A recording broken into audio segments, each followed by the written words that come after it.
So I'm glad you brought this up. This is one of the main questions. So there's a lot of goals in my podcast. I don't like the outrage of the week kind of news that a lot of us dissident right people fall into. I want to focus on big picture and pragmatic solutions. And so one of the things I like about Stoicism, and it's part of the serenity prayer in Christianity, it's God grant me the serenity to accept the things I can change, the courage to change the things I can't. Oh, wait, I screwed it up. God grant me the serenity to accept the things I cannot change, the courage to change the things I can, and the wisdom to know the difference. And this also is, again, in Stoicism, I think Epictetus said, like, there's things you can change, things you can't, yada, yada. So for you, I think we both agree that it seems like we're headed towards some sort of catastrophic race war or some sort of collapse, maybe like a Soviet Union collapse. I don't know. We can't predict it. So, what would you suggest for people that you think is a worthwhile way to spend your time? And what are things that you think are a waste of time that you should just not worry about it? And lastly, it's kind of connected because this is all about strategy. If you were suddenly the president or some dictator or you had some sort of like actual institutional power, what form of government would you do? What do you think would be like an ideal? Like again, we talked about the utopian ethnostate. What kind of a system would you set up? Okay, well, I think there are three questions there, and I hope I can remember them. The first is, what can you do? Well, it's like your Serenity Prayer or Epictetus. I'm amazed you mentioned Epictetus. He's my favorite philosopher. Only one person in 1,000 knows who Epictetus was. By the way, Epictetus, was a big race mixer. That was a bad side of Stoicism. But the first thing is, who do you have control over? And that person is yourself. You're the master of your own life. There are very practical things I would recommend that would be laughable to most intellectuals, like the people that run countercurrents and people like that. But there are practical things I would suggest. I would suggest getting all the tapes by Brian Tracy you can get. Brian Tracy is a self-help guy who speaks a lot to lawyers and bankers and corporate people. He's the best self-help guy I've ever heard, and he's very sensible. And he makes points that are really very sensible. They're very obvious, but it's so easy to overlook the obvious. They're points like, what is the biggest difference? But the one thing that makes the biggest difference in whether somebody is a success or a failure. He asked that question in one of his lectures. And his answer was, a lot of people said, oh, it's brains, it's intelligence, it's connections. He said, no.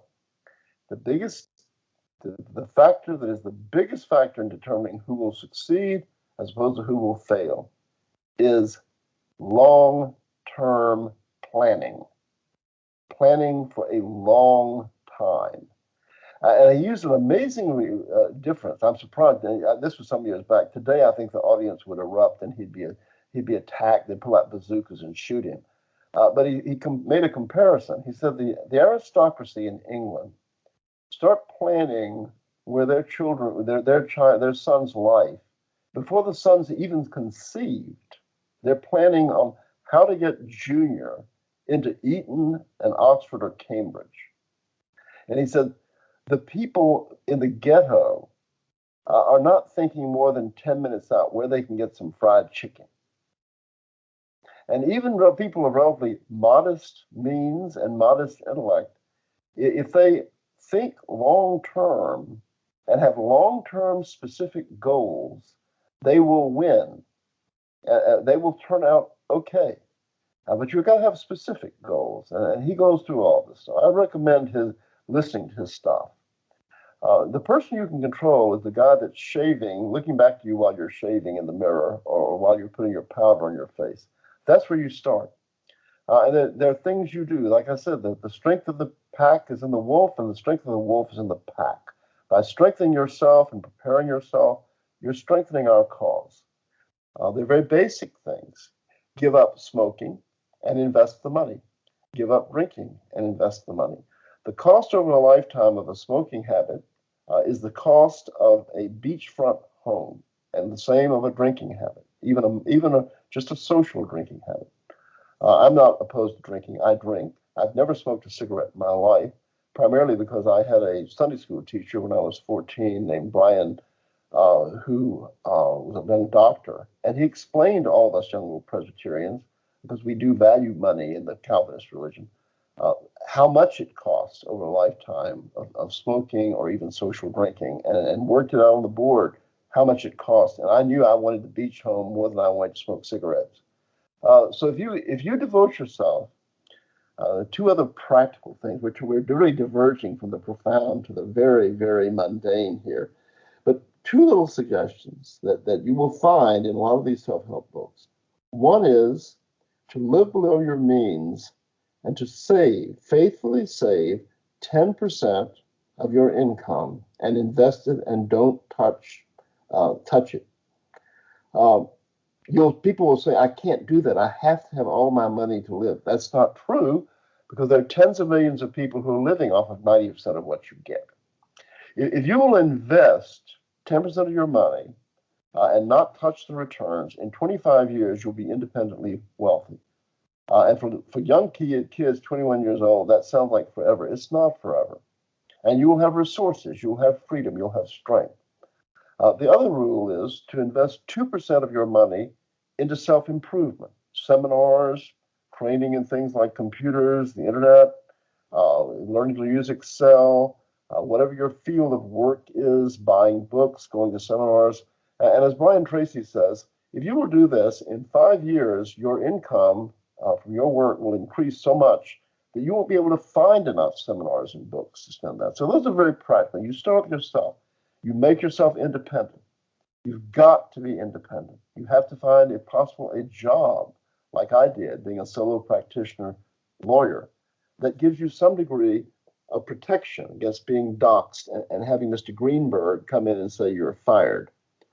So that's where you begin. And then you move from there to consistent, loyal support of the white nationalist movement. Part of that you can do personally. I believe that societies are led by elites, and that our primary purpose should be to subvert the elites. That's where it starts. That's where the Protestants started with the Reformation. That's where the Marxists started with the communist infiltration of the British Empire. You start with the elites. You can do things like read the local paper, see who the National Honor Society members are, the local high school, who got a National Merit Scholarship, the membership of the Dentists Association, or the lawyers. Mail books to them. Get their mail list. Just do it on your own, anonymously. Mail stuff to them. Send a check every month to groups like American Renaissance, maybe even something that you set up. $50 a month. That's not. You can certainly spare that. Support the people who are out front, who are taking the blows from the system. If you do that, if enough people will do that and help subvert the elites, events are going to argue for us in such a dramatic way that we will prevail. This system is coming to an end. That is a law of life. I'll be like Karl Marx and say that this is an iron law of history, is that the present setup is coming to a dramatic crashing end within the next 20 years. And I've never been one that believed in the collapse talk. I started hearing it when I was a kid about the collapse. I didn't believe it. You have to plan your life as if there's not going to be a collapse. But this immigration thing is going to bring about a collapse, as is indicated when you read Ann Coulter's Adios America.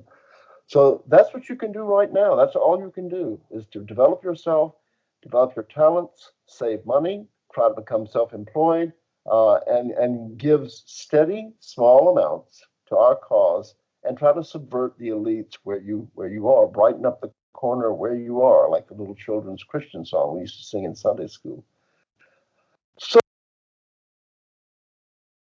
what is your second question? I've forgotten. Yeah, my bad. Part of it is because I'm trying to be respectful of your time. I'm worried because I'm loving every bit of knowledge you're giving. That's why I keep asking. I love the opportunity. All lawyers are hams, and I love to talk, and not being too self-effacing. I'm 72.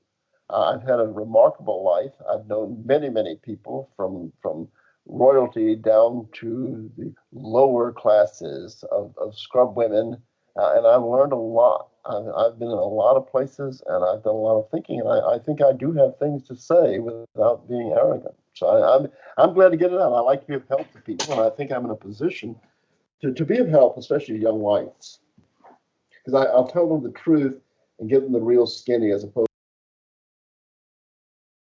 Amen. All right, well, let's keep picking your brain. So the second question, so that was what you can do, and the other part is what you can't do, and then the third question was basically what is the ideal government? So if you were, we're talking practical things, then the follow-up is an impractical, hypothetical, if you were just all of a sudden God or Kim Yeah. Jong-un or whatever. If you what you can't do, and this is my disagreement with Peter Brimelow and John Derbyshire, both of whom I admire and support.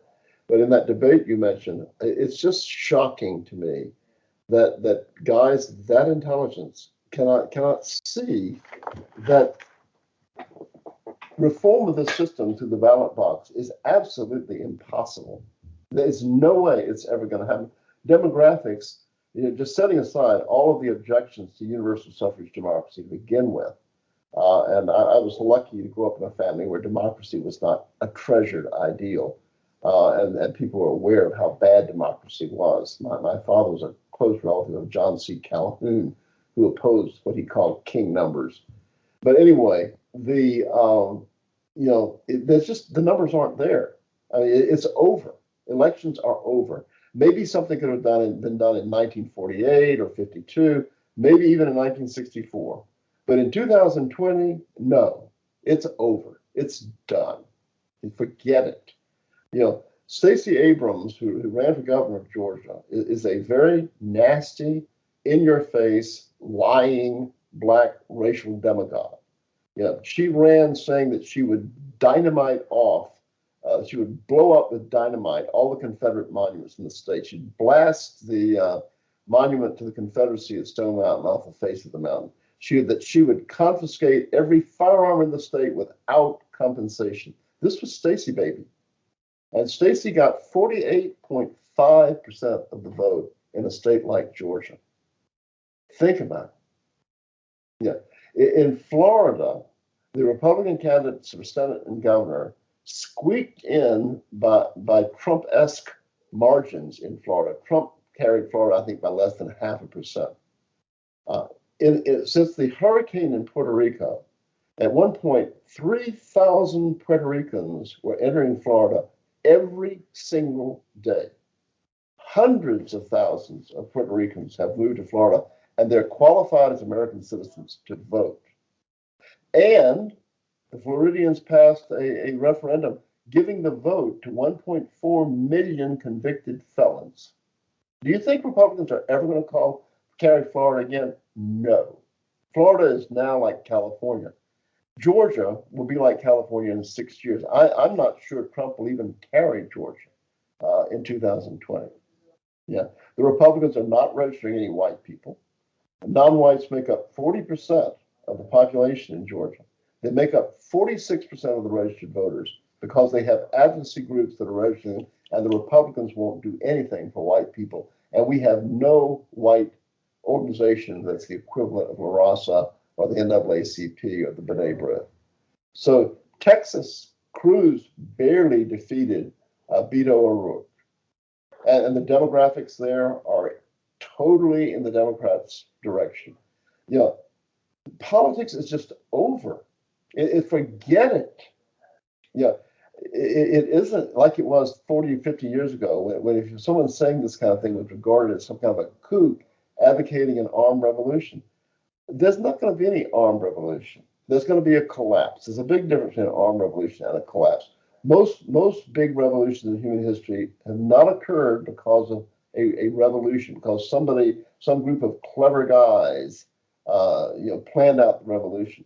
The Tsar was not overthrown, and Russia plunged into 3 generations of blood-crazed communism because Lenin astutely sat in Zurich, Switzerland, with other exiled Bolsheviks and planned out how they were going to overthrow the Tsar. These things happen by chance. You only get rid of the prevailing head table when the head table commits suicide, as the Tsar did, as Louis XVI did, and as our system here is doing. But there's no hope for politics. We have to prepare for what will be the meltdown. And as I see it, and again, I hate these collapse scenarios. I've heard them all of my life. But with the coming immigration crisis, I just don't see how America's going to sustain this. Yeah, the impact of amnesty is going to be massive. Ann Coulter makes this point in her book, Adios America, but I don't think she makes it as dramatically as she could have and should have. You know, here's some figures of what's coming down the pipe when they get amnesty, which they are going to do. When they get a Democratic president elected, and a Democratic controlled Congress, which they will do probably in 2 years, there's going to be an amnesty. And here's how it's going to work based upon not improbable, crazy, alarmist analysis, but hard, thoughtful examination of what history teaches us and what we know about the present situation. When Ronald Reagan had the first amnesty and his betrayal of his base, which he did all the time, 2.5 times as many people registered or were legalized as the government told us there were going to be. The government now uses a figure of 11 million illegal aliens. As Ann Coulter points out, the government, and we know the government has always been trying to sugar pill this to make amnesty more palatable to the average American. The government has been using this figure of 11 million illegal aliens since the 1990s. 25 years have passed without that figure ever moving. Meanwhile, as Ann Coulter points out, the number of remittances sent back to third world countries from America by Western Union has tripled. If you take the government figure of 11 million, and if that figure has increased according to the increase in the number of remittances sent back home, we have 33 million illegal aliens in America, which is 10% of our population. And that figure is probably low because the government was probably erring on the side of a small figure when they first concocted it. So we're looking at probably 40 million people being legalized who are already here. Then you have the question of who will determine who is legalized. The proposals of the Gang of Eight, the Republicans and Democrats, people like Lindsey Graham and Marco Rubio, as the Republicans among them who wanted the amnesty, they sugar pilled it for the average brain dead conservative white Christian American by saying that the Roman Catholic Church would help review the qualifications. Basically, if you can show that you've got a lease or utility bill or some evidence you've been in America for, let's say, 6 years, you'll be legalized. Well, who's going to be checking the credentials? According to this bipartisan proposal, 5, 6 years back, the Catholic Church, the Roman Catholic Church, would be checking. Well, the National Conference of Bishops of the Roman Catholic Church has unanimously denounced our immigration law and said that their church is not bound by the laws of this country. They're committed to a higher law of facilitating immigration from the third world into this country. And we know in California, when they had the massive demonstration for the amnesty, the Communist Party and the priests of the Roman Catholic Church worked together to put on the demonstration. It stands to reason the people checking the credentials are not going to exactly dot every I and cross every T to make sure that the lease has not been fabricated, been forged. So even if there are only 40 million in the country at the time, as there probably is right now, there could be lots more that are going to come here, and their legalization is going to be facilitated by dishonest priests and other social warriors, social justice warriors, helping them slip through the system. Then the crowning blow. A huge percentage of these people are guys without their families. You come to Atlanta, I can drive you around when you go and pick up these Mexican workers. I try never to use them. I pay college kids. I go to great work to try to find college kids and high school kids that I can pay to do manual labor on my properties. But most people don't do that. You don't see a bunch of women out there. These housing projects, these apartment projects that are full of these people. They're hugely skewed toward single males. Once they are amnestied, they're all going to qualify for family unification. And if they don't already have wives and kids, they're going to be heading back to Guadalajara and Tijuana to get one and bring her back.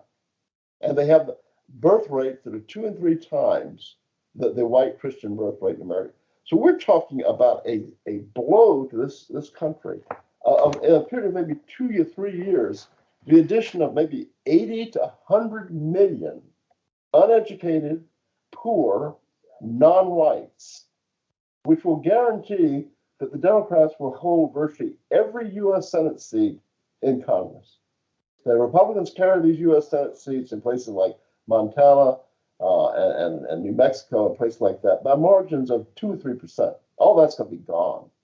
And these groups are going to have people like La Raza and the NAACP and the B'nai B'rith serving those purposes of constantly agitating things, constantly telling the membership of their groups that you're discriminated against. You ought to hate that blonde white Christian over there. You ought to hate that Anglo. A lot of people say, well, we might go the way of Brazil and have the kind of society they have in Brazil. No. The reason Brazil had all these non-whites and things were peaceful is they had a very different Roman Catholic Church, staffed with educated European priests who were telling them not to rob, not to steal, not to rape, not to murder. We don't have that. We have La Raza. We have the NAACP. They can become just the opposite. Go get them. The idea of redemption through politics, you can forget. And what I foresee happening is something like Yugoslavia. It's going to be a meltdown, like Yugoslavia or Belfast. You'll have Protestant neighborhoods and Catholic neighborhoods, and you'll have tangles of barbed wire separating them because if a Protestant strays into the Catholic area, he's liable to get killed. And if a Catholic strays into the Protestant area, he's liable to get killed. That's where we're headed. And so politics, you can forget. You can only use politics to get the word out. But you can organize and prepare people and help build our own white advocacy groups and disseminate information. That's all you can do, but you can't. Also, you can't get involved in extremist organizations. Don't get involved in Nazi organizations or the Klan or any of these things that are mostly run by the government anyway, the government and the system. So that's a long answer, and you haven't had anything to say. I should let you talk. No. The interview is about you. No one knows who I am, and no one cares. I talk too much. So the last thing is, again, let's say you all of a sudden you were Trump. You could switch in between his body. You look like him. No one knows the difference. You're Trump. How would you change things? Well, like you said, you can't change it with the system. So never mind. Let's say there's a coup, military coup. Okay, peaceful. Let's use the most likely scenario to my mind. It's going to be like the abdication of the Tsar. The Tsar abdicated to try to prevent civil war, and then the sort of moderate people took over, but they were shoved aside by Lenin, and then you had a complete breakdown in law and order all over the country. And that's I think the Russia scenario is the most likely one, that there will be simply a collapse of the existing order, and there will be a free-for-all like there was in Russia, in the Russian Empire, after the Bolshevik Revolution, in which all kinds of people were trying to grab the baton and become the leader of the country. And so that's where it's going to go, and you have to organize, and you'll have to have group leaders. You have to ensure that we have solid leaders, sensible guys, of course, but also solid guys. So there will be all kinds of phonies that will show up, and you'll have people. Well, Hillary Clinton, when she was running against Obama 10 or 11 years ago in Pennsylvania, you remember she started talking about race and how she was white and that kind of thing. So you'll have people like this. Is a disagreement I have with Jared Taylor about how the ethno-state will be run. He thinks that when the ethno-state is set up, if someone like Hillary Clinton shows up at the gate and says, "Hey, I'm white too. I decided I'm white, and I've been Secretary of State. Hey, here I am." That they should be let in. No, people like that should not be let in. I don't believe in a lot of forgiveness. I think there's going to have to be a lot of justice and a lot of settling of accounts. But anyway, you have to see that the people leading the white neighborhood in Baltimore or Atlanta or wherever, when the thing breaks down into constituent, racially coherent groups like Bosnia and Herzegovina did in the Yugoslav meltdown, that the people running us know the program and they're tough. And that's what we have to do. As for the ideal government is something that's very romantic and you can't ever have. And that's what my father said. My father said that the best form of government was what Britain had in the 1700s with a crowned head of state. He felt that Washington should have been made king and had children, and we should have had a new dynasty. But he said that the having a monarchy with limited powers of someone who never ran for election and didn't have to go around pandering for votes, having some power in a House of Lords chosen from families that had shown courage and devotion to the nation, or been in noble over a period of time, have a little power there, and then have most of the power in a House of Commons that was elected by 10% of the population. That was the perfect setup. I think he was right. Only you cannot create a monarchy. You can't create a monarchy out of a test tube. A monarchy is not a geometry theorem or a chemistry experiment. And contrary to what what's his name, Hans Hoppe, whatever his name is, hopes, there'll never be a monarchy in America. So we have to find some sort of system that allows enough people to vote to avoid the very rich and powerful from creating an oligarchy, but narrow enough where you can have intelligent people voting and, who will choose wise people. I don't know, working out the details of the ethno-state, this is something we need to be working out now. It's something we can do. Thinking through these things. Who will qualify for citizenship? Like I say, I think Italians would, Irish would, Anglo-Saxons, of course, would, Germans would, Slavs would. You think through things like that. You have to think through things like who would vote in this society. How would you determine voting? One idea I threw out at AmLand, which would infuriate women, but not intentionally, was that to allow only married, undivorced men with children to vote. Imagine the country you would have if in the election you only had white Christian guys who were in a marriage that had never failed and who had a genetic investment in the future in the form of their kids. Let them vote. How do you think that would pan out? No, I'm a big advocate of it. I always say that. Well, I believe, is it the 19th Amendment? I always say repeal the 19th. And yeah.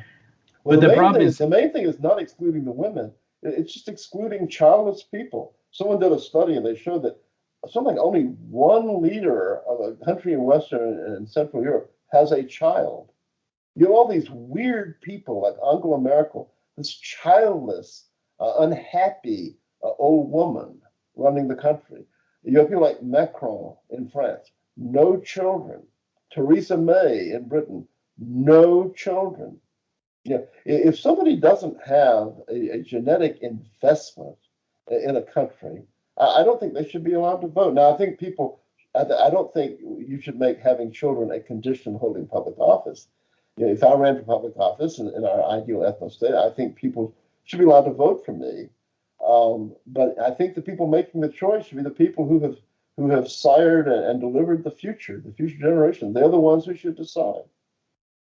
So I agree, and this is the question, and I think there's no real good answer because, as you said, there's no such thing as a perfect government, and but we have to talk about these things now, as you also said. So one of the things that I always say, and I think it's great for getting people on our side, especially from the conservatives, is you say, oh, you're a constitutional conservative. Well, let's do what our founding fathers wanted, which is only white landowning men of good character, right? Let's do that. But the problem is, how do you ensure that the same cycle doesn't continue? We just talked about this earlier, that this, I guess, quote unquote, progress or degeneracy, who's to say that they're not going to expand the franchise, that it's not going to inevitably grow and grow? If you have a society that didn't have as its fundamental foundation the prospect that all men are created equal, if you had a society that sought excellence instead of equality, I don't think there would be this drift toward allowing everybody to vote.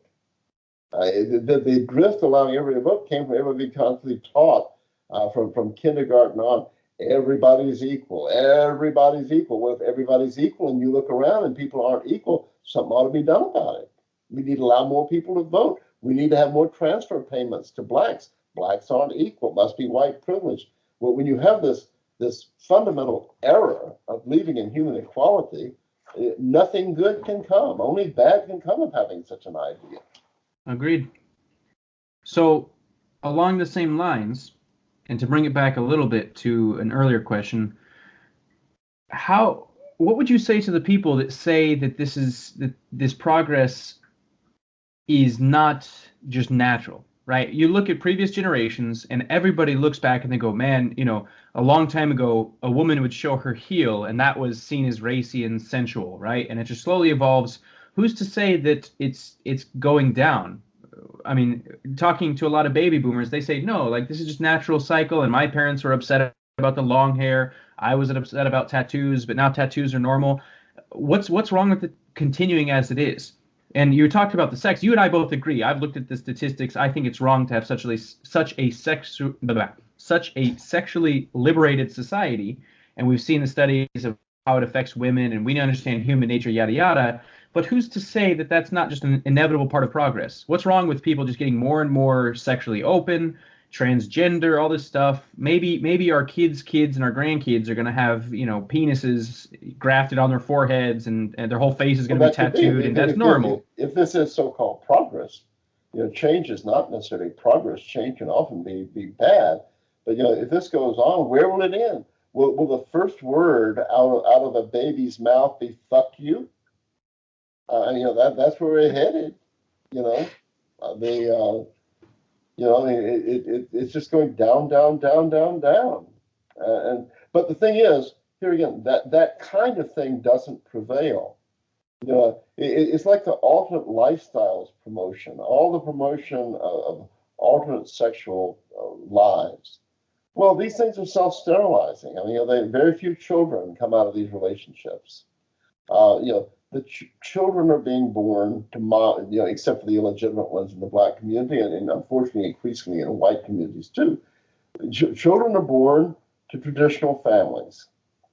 And one source of hope, since I gave that horribly depressing scenario about immigration, one source of hope is that with widely available and easy forms of contraception, our race is purifying itself. It's purging itself of people who don't like children.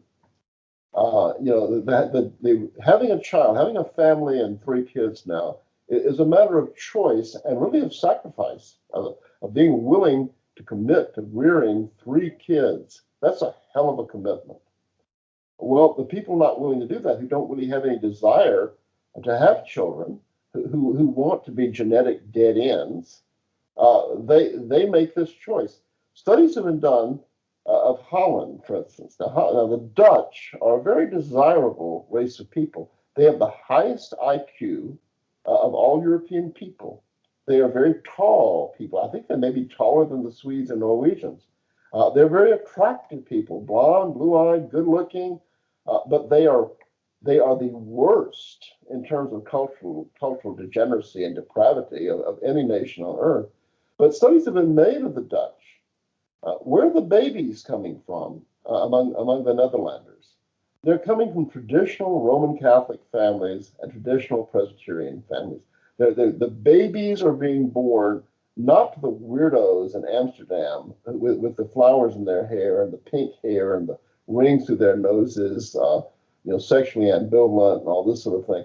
They're being born to the normal kind of Jan who marries the normal Gretchen, and they set up housekeeping and they have babies and they go to church on Sunday, which is not really something that I think we want to promote necessarily. I'm not pushing the virtues of Christianity like Nick Fuentes does, or church membership, that kind of thing, although I am a Christian. The next generation of Dutch people is going to be very different. Generation. The only way the system can get people is by preying on the children that are born of normal parents.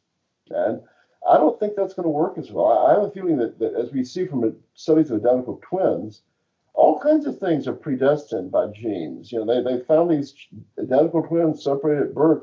They found they gave their kids the same names. They each have a kid named Evan. They each have a daughter named Clarissa. They drive the same car. They're both driving Volvo SUVs, things like this. I think our inclinations are hugely impacted by genetics, as with Americans being gypsies. We have a genetic pool predisposed to all this individualism and moving around and this kind of thing. But anyway, The next generation is going to be born of much more from normal families than from all these weirdos that have fallen for system propaganda. So we'll get their genes out of our system. That'll be a good thing. Let them sterilize and contracept and abort themselves out of existence. Amen. I think that's the thing, and that's what I said to the people. Again, a lot of these questions I'm proposing to you is me playing devil's advocate from conversations I've had with loved ones and people I'm close with. But that's what I said. Same thing is I think they're looking myopically in a short, oh, when you compare the 60s to the 80s and these few generations, it looks like that's just progress. But if you zoom out enough, I think things tend to correct. And I'm sure you've heard that phrase that what is it? Hard times create strong men create good times create weak men create bad times, yada, yada, yada. It's that cycle. So I think if you zoom out long enough, it isn't, it just keeps getting progressive and more radical, and we get tattoos. It's like, no, it kind of self-corrects. And the people who enjoy families are more traditional, or maybe there's a collapse in society. There's the kind of reactionary. So, all right, we've been going on for a very long time. I wanted to close up two topics that we had discussed, and then I'll let you go, and I'll ask you about where people can find you. But the two main topics I wanted to close up was about nationalism and Slavs. So let's start with Slavs. I love Slavs. I love Russians. Why do you love Russians? Why are you a Slavophile? Well, it's an irrational choice. I was fascinated with them as a child. I would look through Life magazine, look at onion dome churches, and I just really liked them. I looked at pictures of Russians and I liked them. And, there was a lot of propaganda not to like them. Fortunately, I was around enough people who explained to me that there was a difference between Russians and Soviets. But I find them tough. They don't have the, my own wing of our big white family is mostly Anglo-Saxon, and they lived on an island off the coast of Europe. Last time Britain was successfully invaded was 1066. It's easy to get mushy-minded and sentimental and all this stuff when you live on an island like that. But Russians and Poles and Ukrainians, they had to take their licks. The Russians, if there's such a thing as Jung's racial memory, the Russians have a very different racial memory of ours. We were occupied by the Normans, who weren't a pretty nice group of people, and the Irish were dominated by us, and we weren't very nice to the Irish. But we didn't treat the Irish, and the Normans didn't treat us anyway near like the Mongols treated the Russians. And you will know your Russian history that, in, what was it, 1380, the Grand Duke of Muscovy, one of the great white heroes of all times, Dmitry Donskoy, summoned the people of Russia as an absolute tyrant, which he had to be to fight the Mongols. And he ordered everyone to gather in Moscow, the nobles to bring their tenants and bring them armed to go against the Mongols. And they fought a tremendous battle on Kulakova Field. There's a touching painting called Kulakova Dawn that my Russian tutor had. I'd love to get a copy of it. I've never seen it since. Of the Christian knights with the fog rising and the sun coming out, and they're kneeling in prayer, holding their icons as they prepare to battle the Asiatics. But that battle of Kulakova went on all day long, from daybreak to night. It wasn't the typical battle in history where one side broke and ran. Both sides hacked at each other with axes and shot each other with crossbows. They estimate that 80% of all the men on both sides were dead on the battlefield by the end of that day. But the Russians won. The Grand Duke of Muscovy, the equivalent of the Tsar himself, was badly injured and was nursed back to health by Saint Sergei of something or other. I forget the name, starts with an N. But the Russians have that background. They have that history. They suffered for 3 years, 3 generations under the Soviets, which knocked out all sentimentality from them. And it was not, as my Russian tutor used to say, it was the Russian Civil War was not a Russian Civil War. It was a war of alien conquest. And they lived under these aliens for 3 generations. They're tough. Like Greeks were toughened by the Turkish occupation. Spaniards were toughened by the Moors. We Anglo-Saxons are pretty flabby and weak. I'm not sure that we are the right ones to lead the white race. in our future world brotherhood, our world commonwealth, like the Pan-Hellenic, like the Greeks, of all of our little white countries. I think the Russians and the Eastern Europeans are better situated. They also are serious. As an American, you must have seen this in Russia.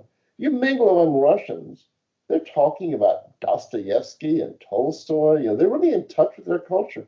American Anglo-Saxons are just out of touch with their culture. They may read Shakespeare's Julius Caesar in 11th grade, but that's it. No, our national leaders don't quote poets like Russians quote Pushkin. You don't meet working Americans who know about Chaucer, but you do Russians. Did you not? Do you see that in Russia? Yeah, Yeah. absolutely. I And mean, this is something I'm incredibly envious of that yeah, national yeah, pride yeah, yeah, watching the World Cup with them, they were just like really involved and really cheering for them. And I've never felt that. And I yeah, realized that was something of the post 1965 Immigration Act that kind of screwed me and robbed me of that kind of yeah. unity that they have. But it's also a matter of choice. Americans choose crappy food. They choose McDonald's. They have crappy, they eat horrible food. They watch horrible stuff on television. They read horrible stuff in People magazine. They read about the so-called Duchess of whatever that is married that that stable boy's son, Prince Harry, who has no royal blood at all. Everyone pretends that they're part of the royal family.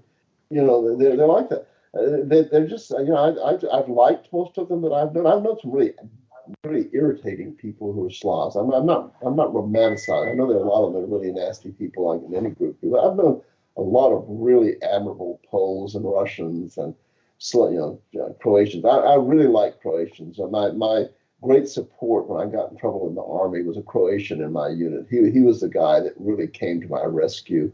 The Southern Anglo-Saxons all abandoned me, but he and the Irish of all people and the Italians were the ones that rallied to my support.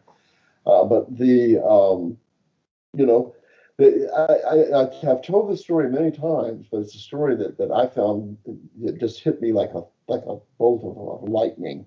There was a guy named Chuk, who was on the board of directors of Solidarity in Poland when we were all watching, hopefully, to see if maybe the Soviet system could be overthrown. Chuk came to America on a speaking tour, and I was lucky enough to eat dinner with two people with Chuk. And this was right after there had been the first anti-communist demonstration in Russia since the Bolshevik Revolution. They had it in Moscow. National Public Radio, hugely Jewish dominated, was covering it, and as they did with all of these things, they were poo-pooing the demonstration and glorifying the communists, and they had their experts on saying, "Oh, no one's going to show up except a few old women, a few refuseniks or whatever. People like communism, and besides, nobody knows this tape." Well, when they had the first demonstration, it was advertised by leaflets handed out by hand in Moscow. 500,000 people marched through Red Square, ripping up pictures of Lenin, carrying pictures of Lenin defaced to show him with fangs and with blood running down his cheeks, carrying icons and pictures of the Tsar.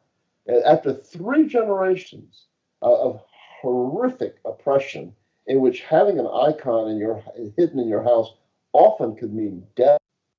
And I mentioned this to Chuk. I said, how is it that you people in the East have been able to maintain the truth when people in America who never had anything more than the danger of losing a job or maybe not being invited to the cocktail party have been induced to just completely forget their history, to forget things like the fact that Franklin Roosevelt cooperated with Stalin in the liquidation of 100,000 American fools.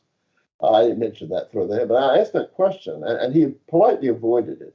And I pressed him on it, and he said, "Look, Mr. Dickson, I'm a guest in your country.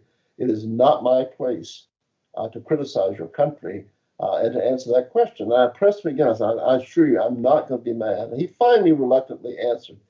He said, "Well, I've traveled all over the English-speaking world. So I've been in Canada, the United States, Great Britain, Ireland, uh, New Zealand, Australia.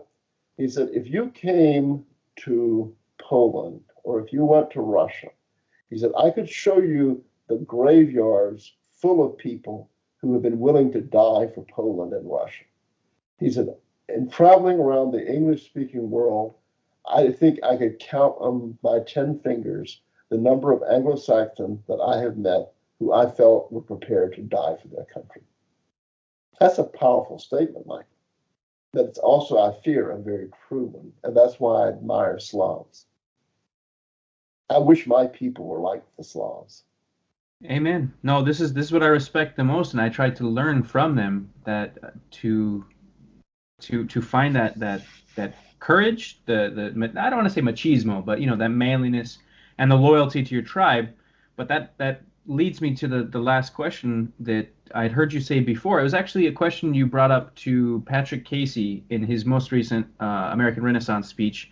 And I'm glad you said it because I have to be introspective. Again, I don't want to be in an echo chamber, and like you said, don't want to be an ideologue and only be on the right side.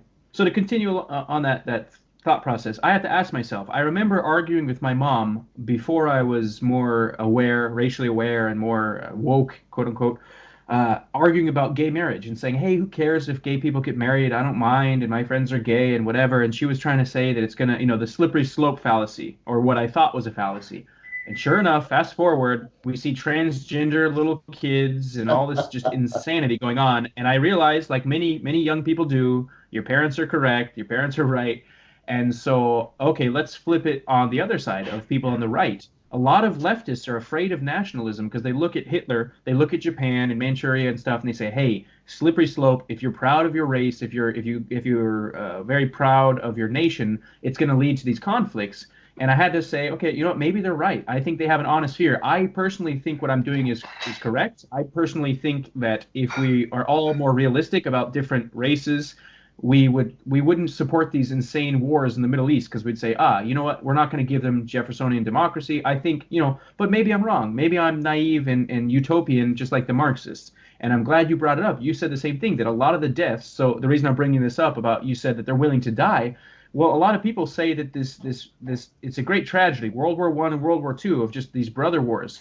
All of the brave men who were willing to die killed each other off, and so we've kind of artificially selected for only the weak guys to carry on the genes. So maybe we had that in us, and we've bred it out. And so I guess where's the balance? Again, nationalism can be a good thing and a bad thing. So you seem kind of hesitant as well. I think nationalism is a bad thing. I think a quiet nationalism is a good thing. A quiet feeling of, I'm proud to be a Russian. I'm proud to have Pushkin. I'm proud of Tolstoy. I enjoy reading, singing the Red Sarafan, which is a beautiful Russian folk song. You may or may not have heard, but my favorite Russian folk song. That's one thing. Or be a German and to be proud of the tremendous achievements of Germans, or be an Anglo-Saxon and be proud of what we've done. But very quickly that morphs into hatred of other people's fatherlands and the denial of them the right to have their fatherland, like with the Irish, who I want to kiss and make up with. They've got a reason to hate us, and they need to shelve that reason. But it's naive to think that they don't have a reason to hate us. But all of this family fighting has been a catastrophe for us.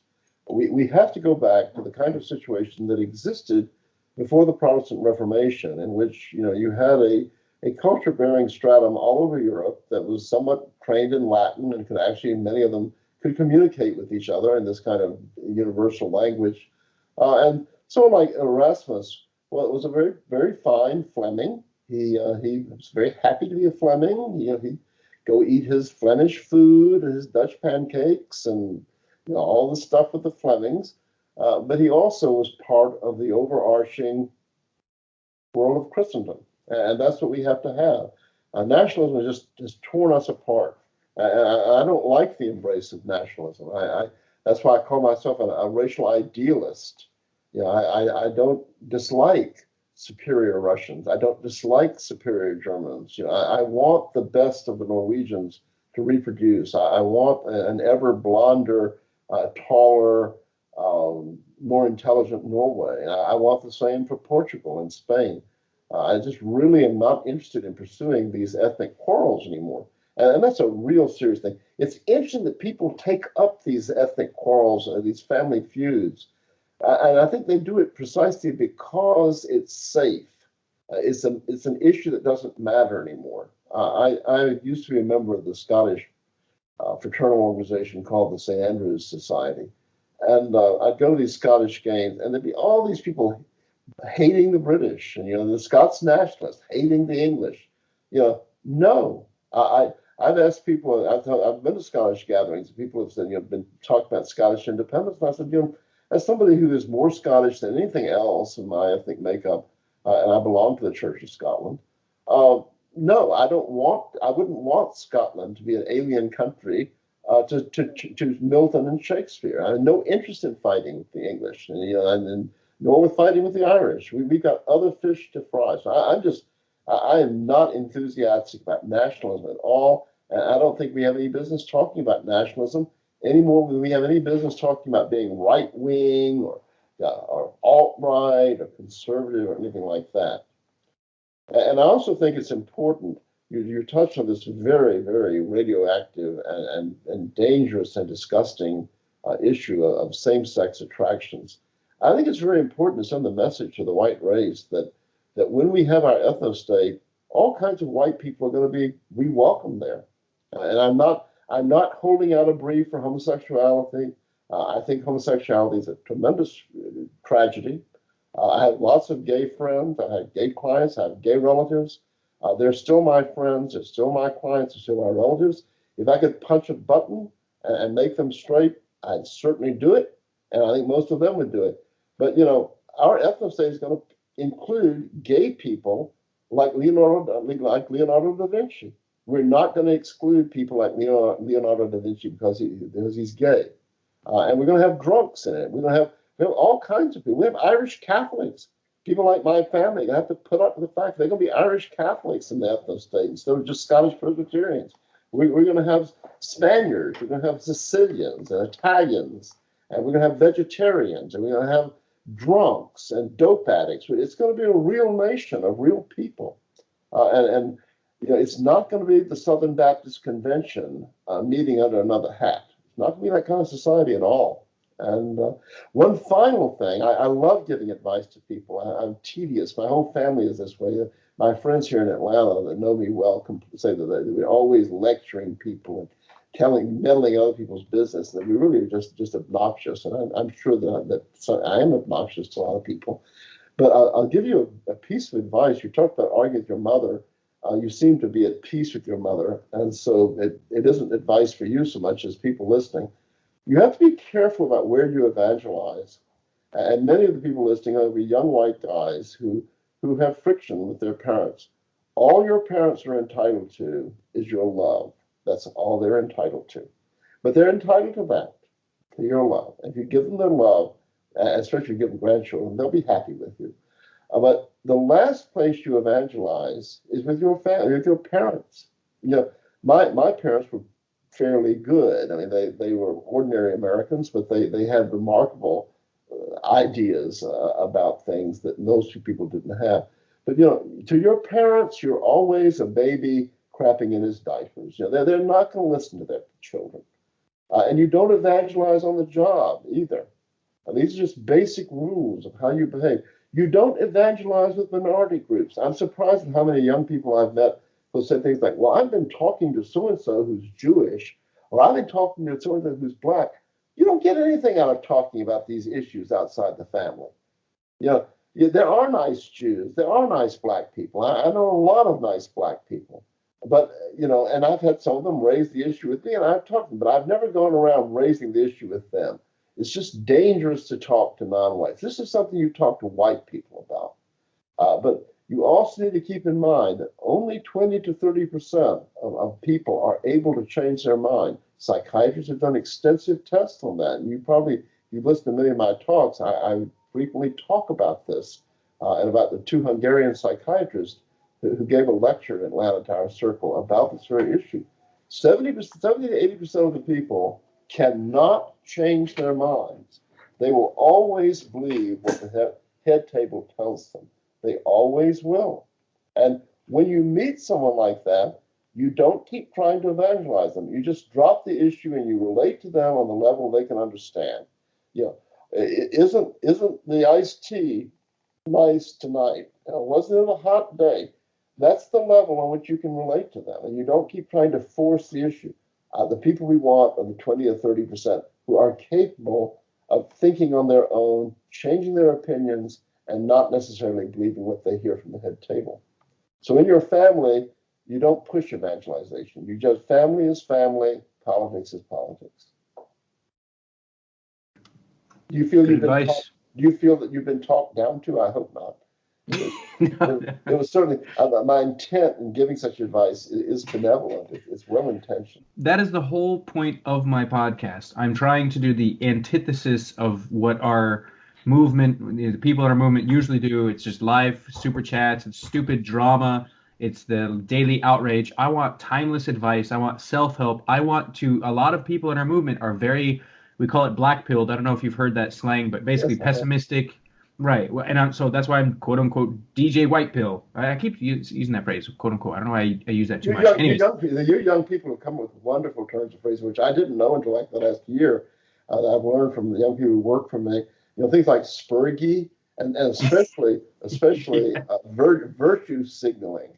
Oh, what a marvelous concept, virtue signaling. I have a close relative who is just big time into virtue signaling, and it helps me put up with him to have a label to what he's doing when he sets out on his virtue signaling at family gatherings. I think the one I like is the I think it's conservacuck or the Whoever invented that deserves a Nobel Prize. I don't know who did it, but if he ever hears this, I'm his greatest admirer in the world. I just think it's wonderful. Well, it's probably a Spurg on 4chan who probably started it. So, all right, I lied. The very last thing, and this isn't big. Don't worry, it's not a big topic. I'd heard you say in another talk that you like phrases. You've clearly brought up many proverbs and certain things. What are some things that you tell yourself, a phrase, a proverb that you think would encourage people in our movement to not give up? For example, this too shall pass or something like that, one day at a time or something. Like, are there any things that motivate you? And then we can just close it out and you can tell people where we can find you, certain ways they can support you, where they can donate, and yeah. Well, I'm very poor at being asked to give a proverb. I have daily affirmations, like you say. I urge people to have daily affirmations and to start their days with meditation and thought and prayer. And I have affirmations like, I am the master of my life. I am the master of this day. This day, I would recommend that one of the oldest pieces of Indo-European writing is a poem by a Hindu called, don't ever I say it every day, Salutation to the Dawn by Kalidasa. It's written in Sanskrit about 2,000 years before Christ. I read that every day, and say it over and over again. And it's a profound, you can't get your mind around it enough. Look it up and read it. A great Sanskrit sort of invocation says, look to this day, for it is life. In its brief course lie all the realities of our existence. Yesterday is but a memory. Tomorrow is only a vision. Look well then to this day. Such is the salutation of the dawn. There are a lot of proverbs I love. One in this day of constant surveillance and by all of these bastards who want to enslave us is an Italian proverb, which is, listen much, say little, write nothing. You can't be prosecuted for listening to people and thinking. It's hard for them to prosecute you for what you say because you can always try to explain it. Your danger when you write something. But anyway, in your daily life, something like that. There are a lot of I'm going to write a book of proverbs someday. I've been working on amassing proverbs that I really think are great. My grandmother had a good one. There's a reason why God gave you 2 ears and 1 mouth. But I didn't listen. I talked too much. Everybody in the audience said, well, you should have listened. You should just shut up. We're tired of hearing you. That's good. I like the one. It's the same thing. It's what is it? When you point at someone, there's 3 fingers pointing back at you, kind of a thing. That's very good. The Haitians have one that I think applies to movement activity, very much so. And that is, the dog that bites once can bite again. You understand the application of that to our movement? No, so the dog that bites once can bite again. Yes. For me, I'm thinking in. Well, I can take it 2 ways. But the first one I guess that comes to mind is we see a lot of people say it, the Weimar Republic or the Weimar Republic. A lot of people say there's a cycle. Don't push the white kids too far. The white kids are crazy. We're bottling it up, and we're gonna snap. When the Anglo-Saxons began to hate, kind of a thing. Mm-hmm. But maybe I'm thinking the opposite. Maybe you're talking about the enemy, or No, what I'm talking about is the one thing we can control is our own movement and our own selves. First, we control our own selves, then we can control our own movement. And it's important in our movement that we purge out people that are detected. It's hard to do. We feel sorry for the afflicted people who show up, but we are in serious business, and we're basically facing like people facing war, and we can't afford defective people. But among people who rise to leadership in our movement, there's a tendency to think, oh well, they did this and this, and they did something bad here, but maybe they won't do it again. No, when you discover that somebody is really fundamentally, has done something really fundamentally wrong, they will do it again. The dog that bites once can bite again, and to go on. You have to be careful about this. We need solid people. That's why I like Jared, for all that he is overly self-effacing, and for all that he is overly gutgläubig, good believing, as the Germans say, for all that he is like Voltaire's Candide. He's run something, and he's run it right, and he is the example. And so the dog that bites once can bite again. You don't put people in charge of movements who have shown shocking poor judgment of character or dishonesty with money. You don't do that kind of thing, and you have to hold the leaders of the movement to a standard. No, I agree.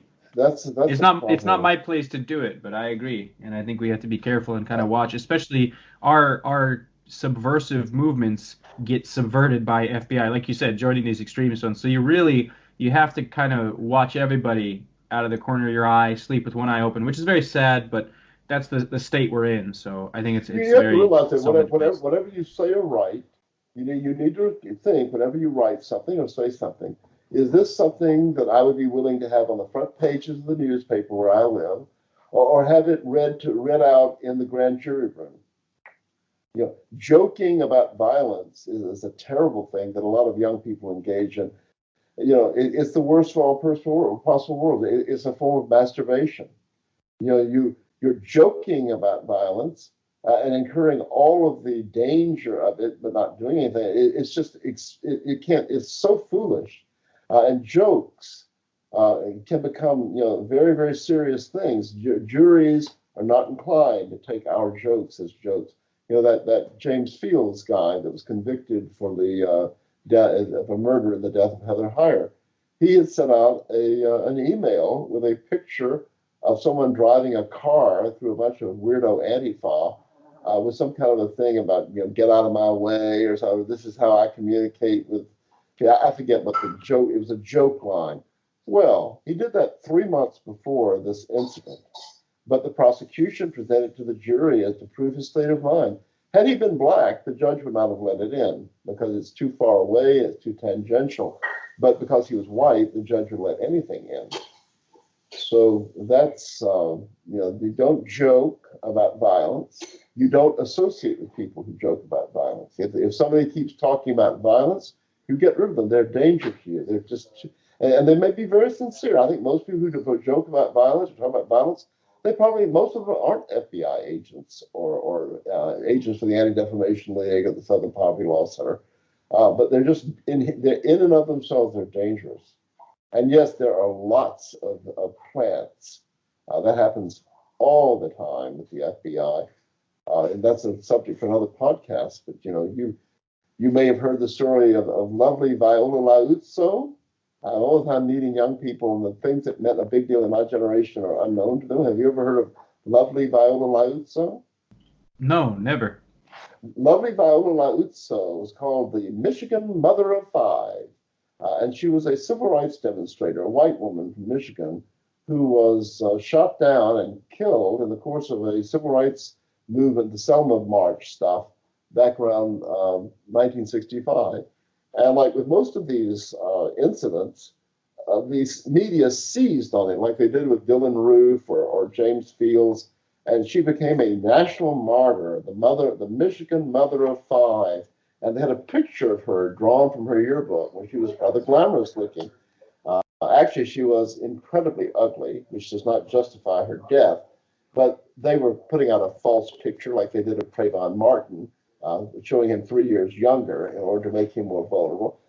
It's a dishonesty in showing this thing, which can be commented on without justifying their deaths. But anyway, the South was blamed, Southern whites were blamed. The hysteria created after her death was used to pass either the Voting Rights Act or the Fair Housing Act. I forget which one, but it was she was the patron saint that birthed that, the horror over her death. Well, years went by. The Socialist Workers' Party sued the government to get FBI files about FBI surveillance of the Civil Rights Movement.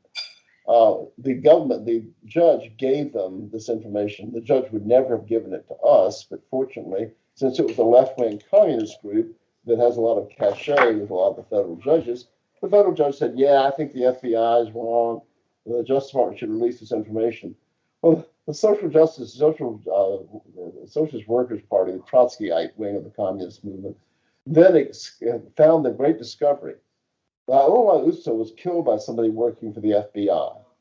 And of course, the Socialist Workers' Party claimed that this showed that the FBI was working with the Klan.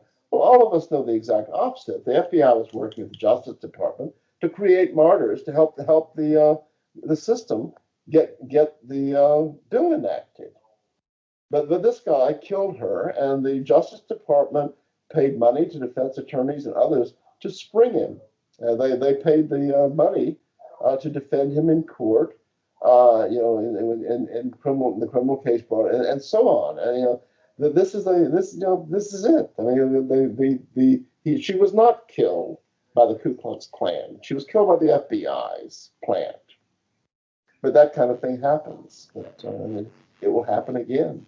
One of the great good things that has not been noticed in recent years is that the deep state's efforts to take out Trump with these phony Russia investigations and all of this, and the dramatic arrest, which one was it, Stone, where the FBI swarmed in at 5 a.m. and tipped off the media and stormed his house with drawn guns and all this stuff.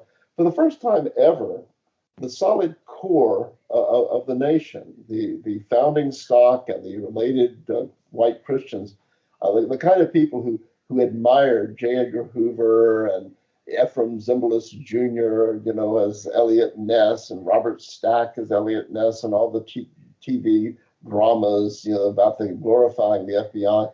For the first time, the general American, solid, real American public has come to see the FBI for what it is, as the equivalent of the NKVD or the Gestapo, that exists to serve the system by persecuting those who dissent from the system. And this is a great thing. I mean, the FBI has to some extent forfeited the blind allegiance of these people, and they will pay a great price for having forfeited that asset. And this is all good for us. Yeah, this is one of the white pilling things about the system and the clown world we live in, and how things are totally getting worse and worse and worse in a laughable, kind of disgusting, surprisingly disgusting way. is that it's waking people up and that they are overplaying their hand and that they're getting more and more people on our side just because it's so insane. And I love that people don't trust the media. I love that people don't trust the government. I think it'll Yeah, definitely it's benefit good. us. It's Yeah. good. Cynicism helps us. Cynicism is dangerous to the guy, the snake oil salesman, huckstering his fake cures to the farmers at the county fair. He doesn't want cynical farmers listening to his pitch. And the New York Times and the Washington Post and the Southern Poverty Law Center, they don't want cynical thinking people listening to their crap and figuring out what it is. They don't want that. So yeah, the cynicism is a very good thing for us. It's an excellent thing for us. I'm very happy about that, and that people can now see what the FBI is like and what the system's like. This whole Russia. Like I say, I love to talk. You keep saying it's the final question. I'm probably told it. I'm probably that's late in Russia. Gosh, it must be about 3 o'clock in Russia. Yeah, But don't worry about it. I was just drinking Monster. I'm just worried about your time. I oh have no, all no, the time in the world. I have been very bad about not writing things. The only thing I've done for the movement is make a few talks and give people some money. But that's all I've ever done. I've played a very small role, and I should have played a bigger role. So this is my one chance to do anything. But I think it's worth noting. It's sort of off the line of. It's another topic, but how our enemies, how the system has changed in its position.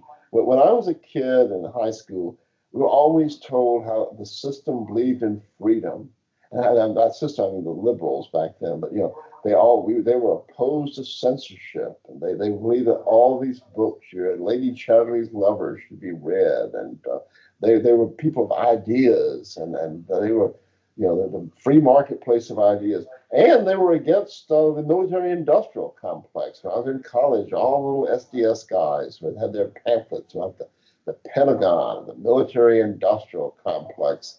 And they're globalists. They're globalists, and they want things to come across national lines. Labor, ideas, all of this has changed. The system's now for censorship. They're trying to deplatform people. They're trying to criminalize speech. They're passing hate crime laws to criminalize political motivations. They're against the rights of the accused. Used to be they were in favor of the Warren Court and all that. Now they want to erode civil liberties and the rights of the accused in jail. That's the kind of world these liberal people want. What are they going to be doing next? Are they going to be like Stalin? They're going to start jamming foreign broadcasts to keep Russia Today from telling some American citizen something that the head table doesn't think we're supposed to hear. It's just fantastic how crazy our enemies are, how wilder and wilder they get. And it's also fantastic that the average American can't see how crazy all this is. What do you think of that, Buster? Buster. I think most people can see it. I think even leftists are getting sick of this Russia, Russia. The weird thing, though, is if you talk to a Russian, they have no idea. I tell them, I say, no, look, for 3 frickin' years, they've had nothing but Russia, Russia, Russia in the news. Every once in a while, my mom texts me, hey, Russia's in the news again. It's in the news. It's never not in the news. It's super. That's what really irks me, actually. Is I wish people were consistent. I don't care if you're racist, be racist, make jokes, haha. But the only ones they make fun of are people from the South and Russians, because it's the only white people that you're, free to make fun of, and you can't any jokes about Mexicans or anything like that. It's straight propaganda. But I think people see through it, are starting to see through it. I think Well, it's some so blatant. It's so blatant. exactly. The hypocrisy. The greatest hypocrisy of all, of course, is Israel.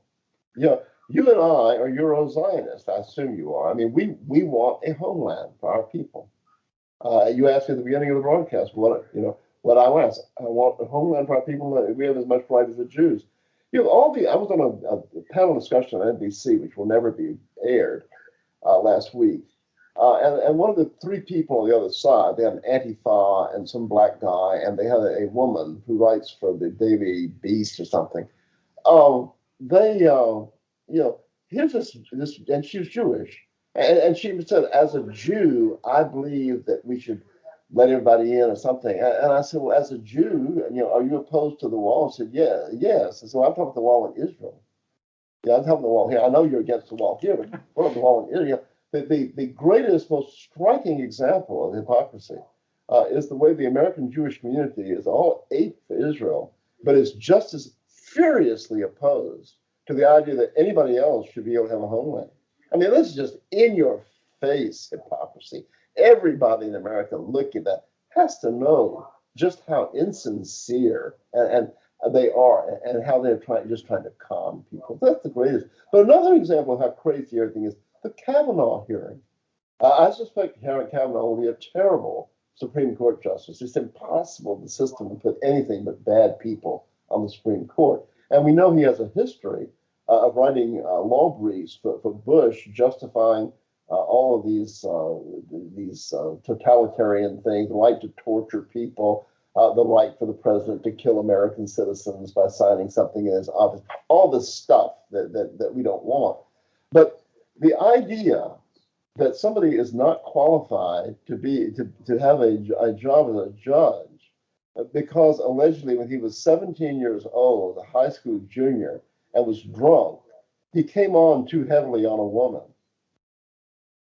I mean, if everything this woman said was true, if you had absolute ironclad documentation, like I was talking about the French hypothetically bringing to some candidate about the opposing candidate, it was all captured on video. And everything that Dr. Ford said was true. Who cares? Yeah, what a drunk high school junior does says nothing about a 53-year-old man. Yeah, and everybody knows that. No parent would want his 17-year-old son judged at age 53 about what he did when he was drunk and 17. This is just common sense.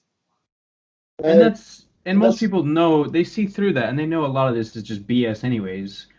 But I think again, I see it in a positive light, that I think they're overplaying their hand. And this is part of what made me get woke or get political. I saw my family, and they were the ones who were political. They were always angry and just kind of like really heated. So I purposefully avoided politics as long as I could, because I knew once I got into it, I would be like them. And sure enough, I am. I'm just like constantly like, telling my girlfriend, I can't believe, did you see what happened in the news? Da-da. But part of what made me get into politics was the feminist stuff. And it's just getting so over the top, so insane, that it's spilling out into everything. You can't just watch a movie. You can't just live life. You can't do anything. It's in the universities, the affirmative consent stuff, where you're supposed to say before you kiss a girl, may I kiss you? Talk about romantic. Yeah. I mean, where's the romance and the seduction? I mean, you have to say, well, I've got a written statement here. May I kiss you? Can you sign this really quick before I hold your hand? Yeah. And the very definition of it is so silly. I mean, I'm a sexual prude. I'm a Puritan and pretty much always have been. But, for the human race to reproduce itself, somebody's got to make the first move. It's usually the guy, but, every once in a while it's the girl who makes the first move. And you don't know, they say that sexual harassment, the lawyers, you go to seminars and they have somebody up lecturing us about it. They'll say, well, sexual harassment is unwanted sexual attention. Well, how do you know it's unwanted until you make the proposal and get slapped? Then you know it's not wanted. When she says no and slaps you, it's not wanted. But someone's got to make the first move. And this doesn't go into female psychology either. I was just talking to a girl. So I visited the States for a little bit last month, and I was talking to a girl from California, and she was telling me about, she's a biologist and she works in the lab, and there's a little bit of office stuff there too. And girls nowadays, I'm sure you've seen it, they're wearing yoga pants where you can see everything. You can basically see their whole anatomy, And she was talking about her friend, who's another girl at the office, wearing very low cut shirt where the cleavage is out like insanely low and nipples are showing, like no bra, just basically naked. And the guy, her boss, talks to her and says, excuse me, we need to talk about the dress code. And then she, manipulating, this is my friend who's admitting, yeah, she was just manipulating. She said, what do you mean? Why are you even looking at my breast? And the guy goes, and he just shuts up. And so these girls, it's this weird, like this paradox that girls are getting insanely promiscuous, but at the same time, you are a rapist if you even look at a girl. And it's just it's no wonder that the genders are at odds. We hate each other more than any time in human history, and it's like, well, no wonder. Yep. Well, we could go on and on. I just love to talk, as you can tell. When I was in college, it was interesting to me that the feminist movement was cranked up when I was in college. Gloria Steinem and Betty Friedan and Bella Abzug, and they all got huge press, as such people always do. They were made into household names. But you had two simultaneous things being promoted, and both of them were chic and fashionable, and right-thinking people supported both of them. And if you didn't, you were not a nice person. One of them was the stuff for the guys. And do you remember what it was called? The Playboy philosophy. Pump and dump.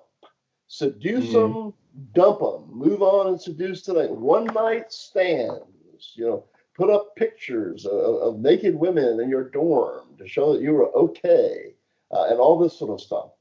So you had a system. This was all fashionable and chic. Really, this was what guys did. Whereas 3 generations back, a guy who advocated this kind of thing would have been seen for what he is, a cad, a threat to every father's daughter. An irresponsible guy who's a bad bet for a woman and a bad bet for a son-in-law and a husband and a father. That's what he would have been seen as. Now it was the norm. And it pandered to our male nature, which is that we are by nature polygamous, and we are very much moved by aesthetics. When the sight of women excites us, and we want to just have lots and lots of casual sex. And it pandered the worst feature, this very bad feature of the male personality. And then you had feminism, which was the exact opposite. All heterosexual sex is rape. Men are all rapists. Blah blah blah blah blah. But amazingly, see, the establishment manipulated it. The head table manipulated it, where these two diametrically opposed philosophies never clashed with each other. Very rarely in life I've heard of things where the girls, some Playboy bunnies, sued for sexual harassment. Well, Playboy bunnies were all about sexual harassment, about maintaining a sexually hostile workplace by having this girl walk around in little skimpy things that barely covered her privates, and have guys pat her on the fanny and make a big to-do over her in the club. It's everything they say they're opposed to. But there are very few suits. Very few, there was no pornography was promoted. Very rarely you would have some feminist opposed pornography. But by and large, you had these absolutely opposed antagonistic theories for each sex being simultaneously promoted and being the chic, right-minded thing in both cases. Isn't that remarkable? Yeah, it's goofy. I think the same thing. I think that's why a lot of people, and I like that you say you don't want to be an ideologue and say left or right.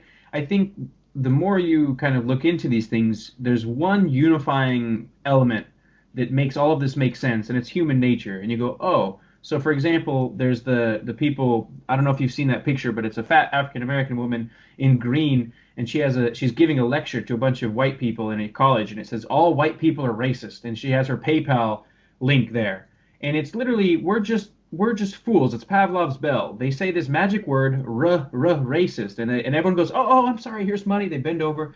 Women, same thing. They say they're just manipulating. They know, okay, I make people uncomfortable. I say sexual harassment, and boom, the world bends down, bends over backwards, and they just bow at my feet. So of course they're going to do this. And so these contradictory ideologies, like the feminists, the leftist people saying, oh, Islam, they're the victim. It just whatever, any way they can virtue signal, any way, of course they're enemies. Peaceful, tolerant Islam.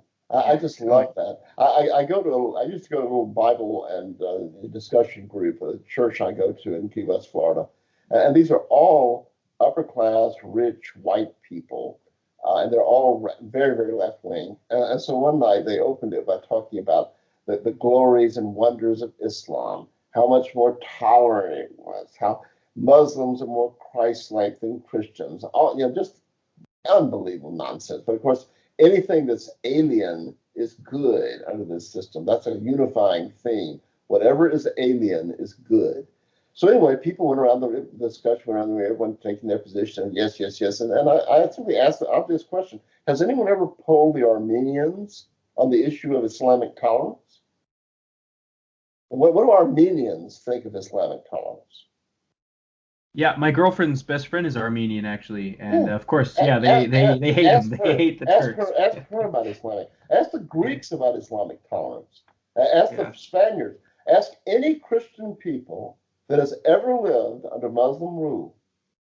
We really must be an evil religion because every Christian nation that has ever lived under Muslim rule has negative memories of it, despite what we're told by all these leading clergymen and others that Islam has always been such a tolerant one thing. Imagine Greeks, Bulgarians, Ukrainians, Romanians, Hungarians, Croatians, Slovenians, Spaniards, Armenians, all these Christian people say bad, ugly things about Muslims, despite the fact that Muslims were so wonderful and tolerant.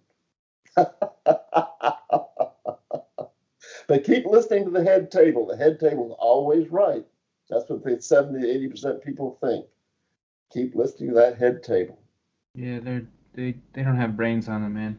It's I think just, that's the well, actually, I'm glad you brought that up because I'm actually interviewing a Muslim guy who's it's becoming alpha. So he has a lot of the same, what is it? Vrag mojevo vraga, moj drug. So it's, he's a the lot of these. enemy is my friend. Yeah. Yeah, exactly. And so I think that's why I wanted to talk to him. And it was actually, you brought that exact thing up in one of the most, I think it was your most recent talk about the thought crime and stuff, the double standard in media. You have Muslim friends and you have no issue. And as you said, with our foreign policy, which is again dictated by our elites that have interest in the military industrial complex, the Israel lobby, yada yada. It's not really us, but the point is, American nation has earned their hatred.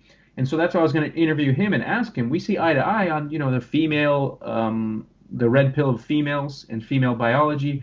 There's certain things, and again, the Israel lobby, we can see allies. And my thing is just, I don't want to hate these people. I truly love a lot of different races. My thing, I want to interview a lot of different nationalities.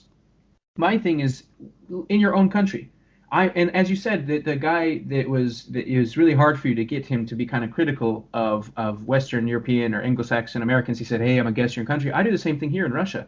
I don't. There's a lot of things I could say bad, but I don't. I understand. I say, "Hey, I'm a guest." And when I was in Japan, I did the same thing. And I think there's peace. I'm not. I don't purity spiral and say we need an ethno state where 100% pure Bavarian phenotype and this and that. No, I'm fine. And I can be friends with Muslims. But again, if they're in their own country, because I understand that they don't assimilate, they don't want to, and when they come into other countries, they're very invasive and very unapologetic, and it causes conflict. Diversity in and of itself doesn't work. Yeah, bingo. Birds of a feather flock together. When you study diversity, is diversity a good thing in Sri Lanka? No. Tamils and Hindus and Buddhists are all fighting each other because they don't like living there with each other. Is diversity a good thing in Burma? No. The Muslims and Buddhists hate each other there. Is diversity good in India? No. Hindus and Muslims hate each other there. Is it good in Northern Ireland? No. Protestants and Catholics hate each other there. Is it good in Lebanon? No. The big lie of diversity is our strength. I mean, this is just a joke. No. Diversity is not a strength. Diversity is a curse. People don't like to live with people who are different from them. And it's just common sense that it's not going to work. It's never worked. It's not working now. But they're going to keep experimenting. It just like Jonestown. They will not stop until it collapses. They're going to keep pushing it, keep inventing genders and transgender and whatever, somehow ways to make victims and just keep pushing us together until it collapses, until we explode, until we get more and more Christchurch shootings. And yeah, it comes from a fixed feeling of antagonism towards society, which I'm sad to say, I think arises largely from the Jewish diaspora living among other people. And they have a chip on their shoulder. They're always antagonistic to any society in which they live. And that's the root of it. That is the driving force of much of it. Yeah, no, I agree. And the more I've looked into it, the more I see that. But you sound crazy when you bring it up. When you see it and other people don't. I think that's the problem with the JQ. I try to explain it to people and I say, no, this explains so much, especially because my focus is on Hollywood, and Hollywood was founded. This is just a fact by the Russian Jews that were kicked out. So I mean, every Jew has a complex, but especially the Jews who were kicked out of Russia. So from day one, Well, Hollywood has well, been pushing race mixing, and they've championed the immigrant and the victim. Rudolph the Red-Nosed Reindeer. That was oh written yeah. by a Jew who is self-conscious about his big nose. That is not a joke. That is actually what what Well, what. that's a real problem. And I'm not a professional anti-Semite, and I've known some good Jews, but you have to be very naive not to understand that there's a problem here. And it's like all this self-pity stuff for blacks. It's not good for blacks. All this kind of stuff is not good for Jews either in the long run. I went to a Christmas party in Key West, Florida. It was put on. It was supposed to be a holiday party. That's what it was called. It was supposed to be a secular party, as you'd expect, a liberal area like that. And so it was. They had mostly secular songs, Rudolph the Red-Nosed Reindeer, and Here Comes Santa Claus, and all this sort of thing. And but then they had one or two Christmas carols and Christian songs. But then they announced that we also it's Hanukkah, and so we have Mrs. Cohen, whatever her name was, who's going to come and sing us a Hanukkah song. And this sad, angry-looking woman got up in the middle of what had been a happy party, and she walked down the aisle, and she had a musical instrument with her, and someone to play for her, and she got up the microphone, and she said, "My song is a song of the Ladino people. The Ladinos are descendants of our people who were brutally expelled from Spain by Ferdinand and Isabella and suffered terribly." And she went to this diatribe. I mean, and we accept Jews believe this is completely normal, and we who have lived around Jews, and I've lived around Jews most of my life. My elementary school was predominantly Jewish, overwhelmingly Jewish, so I spent much of my life with them. They accept this as perfectly normal. If you just had anybody else of another ethnic group behaving that way, we would see how abnormal all of this. Imagine, just change the scenario at this holiday party, happy holiday party in Key West, and instead of inviting her up to sing her Ladino song and tell us about what happened in 1492, they said we have Sam Dickson here, and his great grandmother was 100% French Huguenot. And his mother's middle name and his father's middle name are French Huguenot names. And his father was named for ancestors who were French Huguenot martyrs. We will have him come down and sing us a French Huguenot Christmas song. And I came down and I started talking about the massacre of St. Bartholomew's Eve and how rotten and evil the Roman Catholics are because of what happened in the 1540s. People think I was out of my mind. They would literally think, this guy, where did they get him? He's crazy. And they'd be right. He's just as crazy to have somebody get up and carry on like this woman did about Ferdinand and Isabella. It's nuts.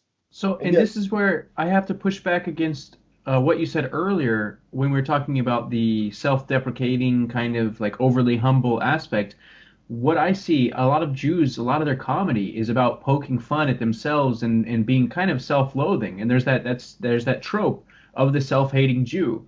That's kind of a thing. And I think so. There's the eternal victim, oy vey, me. It's always, it's I didn't do anything and they hate me and they kick me out. I don't know 109 times. I don't know what's the deal. It must be everybody else. It's so even though they're the chosen people and they're very proud and that they're like, ethnically. Um, I don't know, whatever. I don't want to say arrogant, but whatever. They're very proud, and I think it's natural and healthy to be proud. Like we talked about, Euro-Zionist, the word you're saying. I think it goes both ways. I think there's something kind of neurotic about them. I think that's why this complex is there, because they know that they're the outsider. They kind of feel guilty. There's this weird. That's why it's a Jewish question. There is no other. There's not the black question, the woman question, the Muslim question. Those are very easy. The human nature of them, it's I think it's a lot easier. Like, oh, Islam is a violent religion that supports conquest. Okay, problem solved. The book, if there's a book on it, it would be like 2 chapters. but the Jewish question is so complicated because I think they have this weird dichotomy. They're this victim, but they're the chosen people. It's like I don't know. I don't understand it. And I've only recently been going into it, so maybe. Their attitude of being victims has permeated all of the peoples. Everybody wants to be a victim now. Women want to be victims. Homosexuals want to be victims. Crippled people want to be victims. Irish people want to be victims. Scots want to be victims. Southerners want to be victims. You know, everybody wants to find a way to show how poor and pitiful and mistreated they were. It's just a giant pity party. And I think it was set in motion by these unhealthy uh, undercurrents in Jewish culture and life. These poisonous things of always, picking at the scabs and always accentuating it's a terrible thing. It's a horrible thing. I would hate to be Jewish and have to go around carrying this big sack, 100-pound sack of anger and animosity on my back all the time. What an awful existence that would be. Yeah, I saw that. I think that was Pew Research. They interviewed Jews, and as you know, most Jews are secular, but one of the number one most common thing that they identify with their race or their identity was the Holocaust. So yeah, talk about baggage. Talk about this. It's I guess the original sin or whatever. They're born into it, and they just have this victim complex that. Yeah, I mean, and that's part of why, I don't hate Jews either. I've known plenty good ones. I respect a lot of them. You talk about self-help. I listen to a lot of entrepreneurs a lot of them are Jews, but yeah, I think we got to be honest about their nature and their influence in our society, and it definitely has a negative effect. But to be fair as well, I think it's also women having the right to vote. Women are naturally nurturers who champion the victim as well. And so when someone says they're a victim and 50% of our population is going to vote to take care of these poor migrants, let them in, I think that combination, that deadly combination of the diaspora Jews as well as women, has made things get pretty crazy. Well, okay, I've kept you a long time. You must go to sleep. You must go to sleep. It's now after 3 o'clock your time. Yes, sir. It's 3:04 a.m. All right, so it's been a great pleasure. I enjoyed talking to you. I'm very happy to have met you. If I'm in Moscow again, maybe we can go have some pirozhki together. I would love that. And if you want anything, I'm happy to mail you stuff. If there's certain things that you miss from Russia. I'll tell you what I want. If you can find it for me, I'll pay you to do it. If you Google, I urge everyone to do this. Google "God Save the Tsar." And various things will come up, but very likely the very first one, Tsar being spelled with the Tsar, the very first thing that will come up will be a rendition by a choir in St. Petersburg, which is extremely stirring. And the guys are wearing this overcoat, which must be some kind of Russian folk costume. I just covet one of those coats. I don't know how to reach that band, that singing group, that choir, find out where they get these things. They're just fabulous. Man, well, one of those coats. I'll ask my girlfriend. I'll get her on it, and we'll see if we can find it. We'll track it down. God Save the Tsar, and you'll see them. They're in a rather ornate room, mixed men and women. It's very. It starts out Borzha Tsaryakhvani. Someone says this, and they've got a steeple, and then it shifts this room. And the music strikes out, and anyway, you'll see these fabulous coats. They're just the neatest thing I've ever seen. I really want one of those coats. Right on. Well, consider it yours if I can find it. So really quick though, where can people find you? I don't know. I have a website, the real Sam Dickson or something that a friend of mine set up for me. But I'm so old and I'm so out of it. I'm so primitive. My young workers, I keep telling them you've got to help me, and they won't. They don't. The young people have contempt for old people because we can't do these sort of things. But, the young have to take us by the hand and show us. Can you? All right. Well, is there any way people can support you, or maybe one thing? Maybe They don't need to support me. I've been very wise. One of the great things, there are many bad things about my own little division of the Christian religion, of our great common Christian family, white family. One of the greatest things about being a Presbyterian and being instructed by the great prophet of Geneva, John Calvin, is that we are the only significant group of Christians who believe that financial solvency is an outward sign of God's inner grace. And so we were trained from childhood to save and make money. And I've done that, and I'm okay. So I don't need anyone's financial support. I need to support others. All right. Wonderful, man. Well, I appreciate your time. All right. Well, I appreciate it. Spokojnej noci. Dobre noche. All right. Good night. Talk to you later.